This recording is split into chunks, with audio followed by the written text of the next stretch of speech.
Gathered today to remember a great man who inspired so many people to reach beyond the divides that have haunted our nation for generations.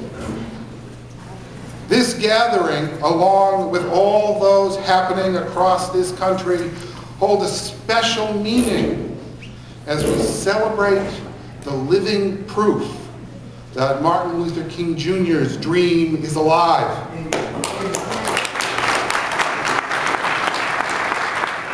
We stand at the threshold of a new era.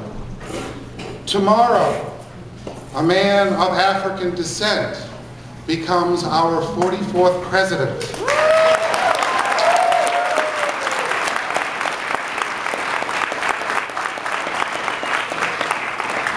And regardless of your political affiliation, what is occurring on the steps of the United States Capitol building is an historic, profoundly moving moment in the life of this nation.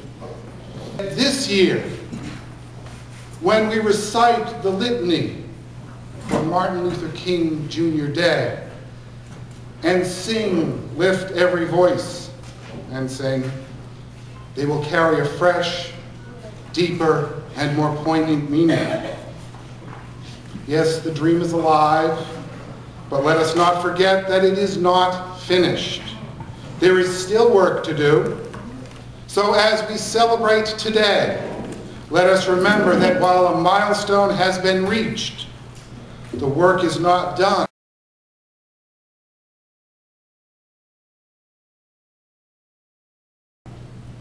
When we commemorate Martin Luther King, we commemorate not only one man, but a whole movement. The African American Civil Rights Movement. A movement not led by one man alone, but also by women and men like Ida B. Wells, W.B. Du Bois, William Monroe Trotter, James Weldon Johnson, A. Philip Randolph, Ella Baker, Rosa Parks, Bayard Rustin, James Farmer, Septima Clark, Diane Nash, Stokely Carmichael, Fannie Lou Hamer, and thousands of others. When we commemorate Martin Luther King, we commemorate more than one man. We commemorate all who have struggled for justice and freedom and peace in the Babylons of oppression and slavery and violence. So this morning, we gather to commemorate Martin Luther King and to honor all who by faith are true to what they know is intrinsically true.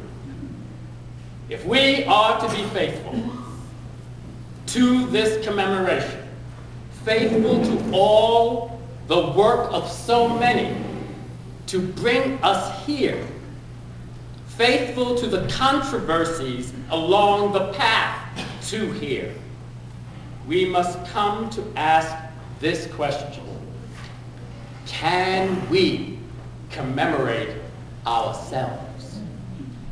Can we commemorate ourselves in this legacy of so many?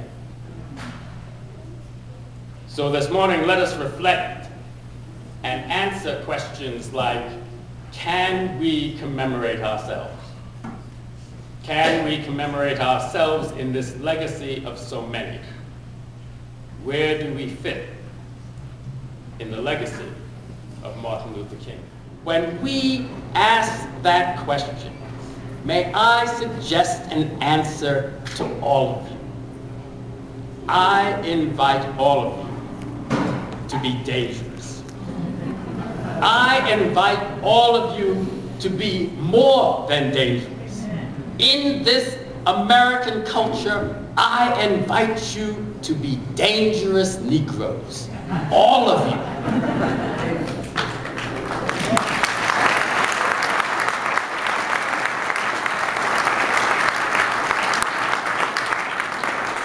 Because Martin Luther King has taught us what that means. It means that we will work for justice and freedom and peace struggling to end oppression and slavery and violence in our land and throughout the world.